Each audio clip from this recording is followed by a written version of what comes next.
Today we are going to show you how to weave a Danish cord chair that has double side rails. This chair here is complete. This is what it will look like when it's done. The double side rails refers to the side, and you can see how that is a finished look, and that's different than a Danish cord chair that has single rails. So we're going to get a chair and we're going to start on it now. Here we have a chair that has been started. The first part of doing a double rail chair is exactly identical to doing a single-sided Danish chair. So I'm not going to, in this video, show you how to wrap it like this. If you don't know how to wrap it like this, go back to my other video on weaving a Danish cord chair, and you will know how to get to this point. This video assumes you're an experienced weaver of Danish cord, and we're just going to show you how to weave the double side. So this procedure is covered in full on the other video, so if you need to review that, go ahead. Now what we're going to do is we're going to start in the back, and we're going to attach our cord underneath. I'm going to tip this over, and right there is where we're going to attach it. You're going to need a piece of cord. You'll want to cut off about 50 feet off your reel. It could be 40 feet, it could be 60, it doesn't really matter. You want to take the two cut ends, put them right together, and then take it and hold it and pull it through your hand, and you're going to keep it evenly pulled. What this does is it'll get you the other end with two exactly the same length pieces. Now, the reason I'm pulling it through my hand this way slowly is I'm feeling as I go, in case there are any knots. Sometimes the manufacturer, when they make this, they'll tie a little knot in there and put a little tail on it and keep going, and that makes for a bad piece in your chair, and you don't want that. So by going this way, pulling it slowly through my hand, I will feel if there are any bad knots. Then when I get to the end, I'm going to have two exactly the same length pieces because I never let go. If you give that a good little squeeze there, then that will stay formed for you. Now we're going to take this piece, and it's going to come underneath, and we're going to attach it right there. And what I do is I leave it a little bit longer because I can cut it off. I use the cable stapler, and I'll show you up close here, that fits perfectly over two strands. So that's what I use to attach. You could use tacks if you want to, but I prefer this as it's a little bit quicker.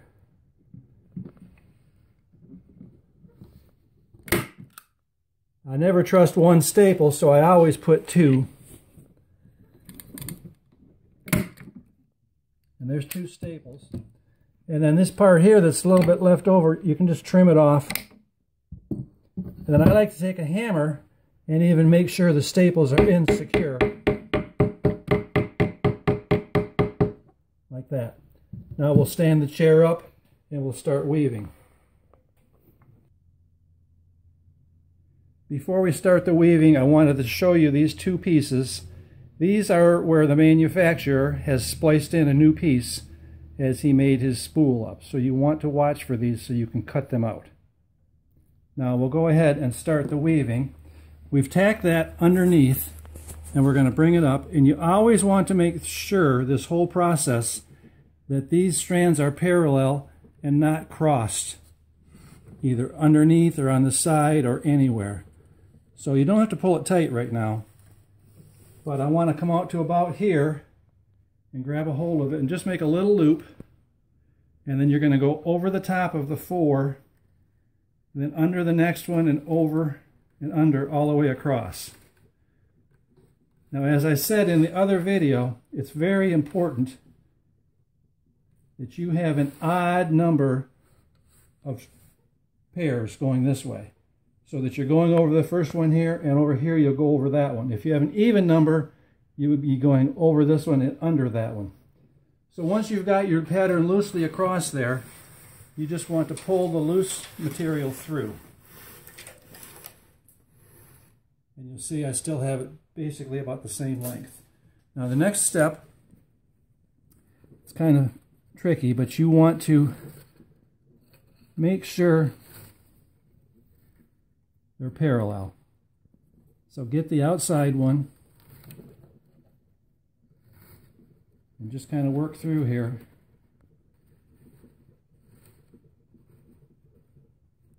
It gets a little bit easier once the pattern gets established. Okay, I now have those coming up there, and that's how you want it to look like. You want it to be straight across the back. Don't push it way too far back because that's not the situation that you want. Now I'm pulling with my right hand quite tight, and I want to maintain that tension, so I'm going to use a clamp and just hold that right there. Now on this side, what we're going to do, and this will be the same every time, we're going to come over the top, come up the bottom, and come through here. Pull all your slack through, and you can leave it loose for now. And you're going to come up again and do that. Now we're going to tighten it up. So I'm again pulling this a little bit tight across there, keeping it tight there. And I'm looking through the seat to make sure nothing is twisted or crossed in there. And this has to be really kept pretty tight here. And that's our pattern, and we're ready to go back to the other side. And I'm going to clamp it to hold it there. Now I want to go back the other way, so I'm going to go about to here. I just make a little coil somewhere. This is going to go under the first four, over the next two, under, over, all the way across.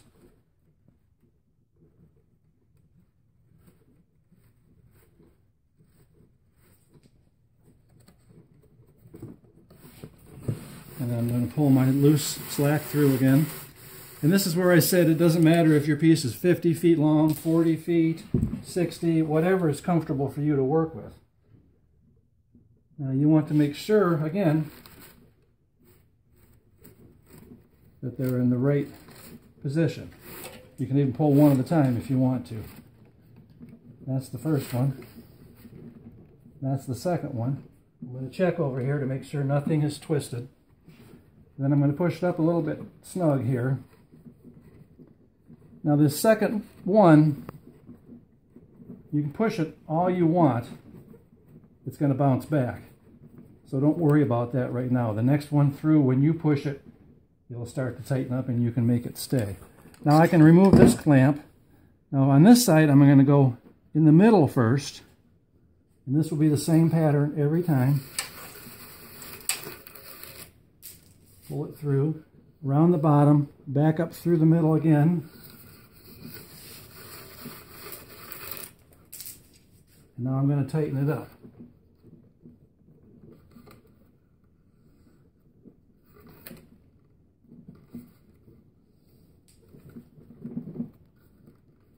And that's what it looks like. You want to kind of push on it, make sure things are pushed together and tight. No real big gaps there. And then I'm going to clamp that to hold it. Now we're going to go back this way. Once again, going this way, you always start out going over the top.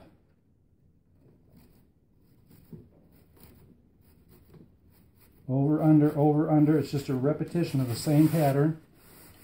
Pull the loose strands through. Find the one that's closest to the back. Make sure it's there all the way across. Pull it through and pull the other one through. And now you should be able to push everything.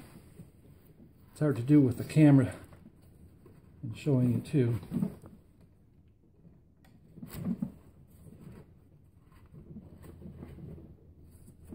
And I think you can see how it's all starting to stay together now.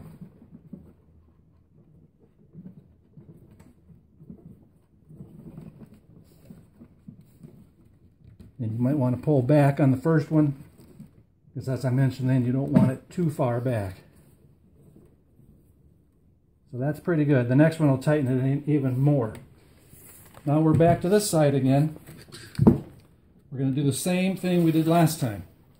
We're going to come all the way over, underneath, come through, underneath again, and come through, and then we're going to tighten it up.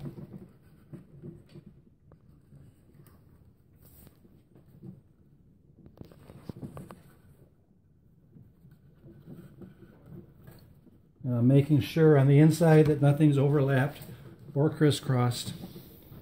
And then we're going to go back the other way. So I'm going to clamp that to hold my tension.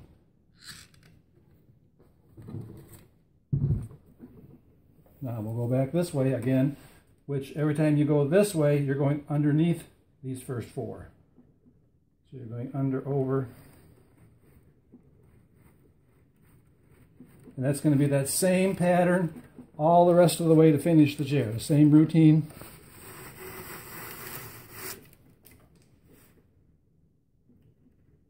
Pull it through. You want to make sure the strands are separated properly. And the more you weave, the easier it'll be for you to keep these strands separated.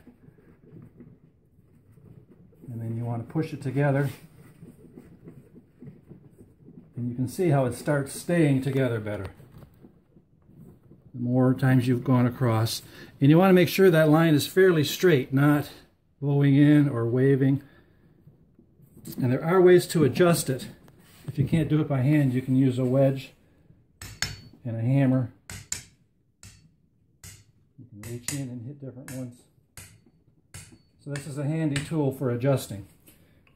Another thing you want to use this tool for is I like to keep the bottom packed tight. So I will just use the hammer and the wedge to keep that pushed over tight as I go. You're going to need that space when you get to the end. Now again, we're going to do the same pattern we've been doing. Going to go over the top rail and through the middle. Through the middle again. And then I'm going to tighten it up. Now I have the advantage over here. I'm looking through and I can see that the inside is good. And I'm going to do that twice, keeping everything tight, keeping all the tension that I can on it, and using the clamp to hold that tension.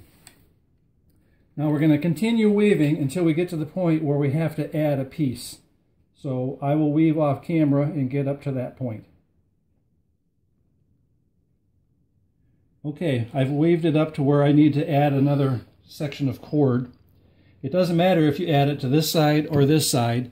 Just use your cord up as far as you can, and then that's where you will attach a piece. Now I have it clamped here, and here's my last piece, and my new piece will come in here and attach. So I'm going to clamp it from the halfway point down, so that from the halfway point up I can add the next piece. So I'm going to use my stapler. Before I do that, I want to make sure that this is pushed over as far as possible, because you really need all that space near the end.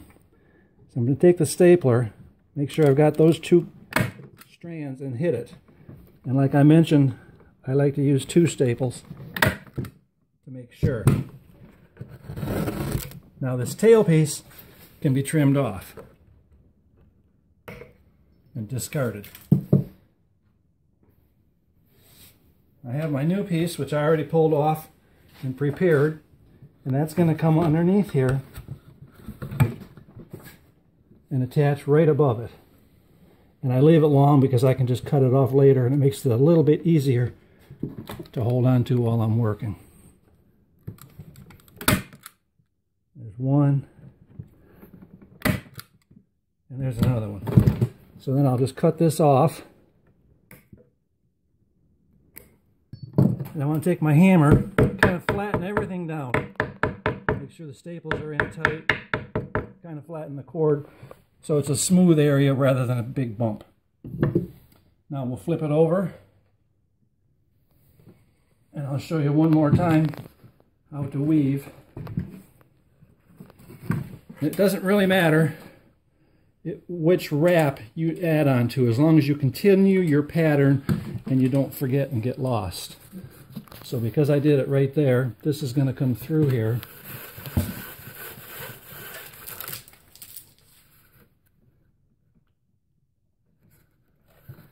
And then sometimes you got to think about it a little bit. There's my pattern, reestablished. You want to make sure you've not made a mistake. If you've made a mistake somewhere, you should go back and fix it, because the chair should be done properly and not have bad spots in it. Now I'm going to clamp that.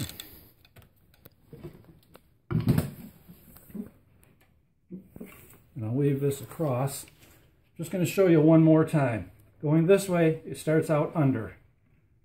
Over, under.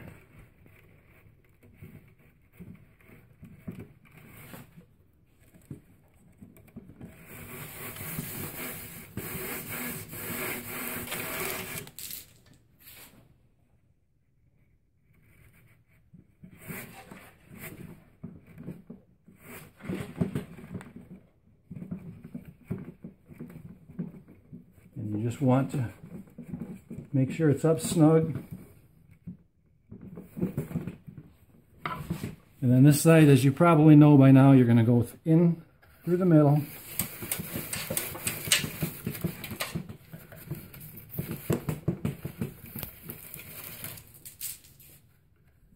Through the middle again. You're going to make sure everything is straight and parallel. Tighten it up, and you're going to go back over the top. That's going to go over and under, and you're going to have the same pattern all the way through. All the strands coming from this side are going to go over that section of 4, and the ones coming from this side are going to start out going under it. Now you may notice as you're weaving that these strands are moving. You can take your hammer and wedge and easily adjust these strands if you don't like where they're at. If you think they should be moved over. And you can do the same on this side. So you are going to want a wedge and a hammer for this project. So as you go, you just want to take a look at it visually. Make sure things are lining up, staying where you want. You do want to, I'll show you on this side. You do want to keep it tapped over there as tight as you can, and keep that from coming out on you. I'm going to show you the splice one more time. It's right here, and you can see how it just kind of blends in, and as we go, and every time you splice, that's the way you're going to do it. You can do it with tacks. To me, that would be a lot harder, but staples are not the only way. They just seem to be the easiest way for me.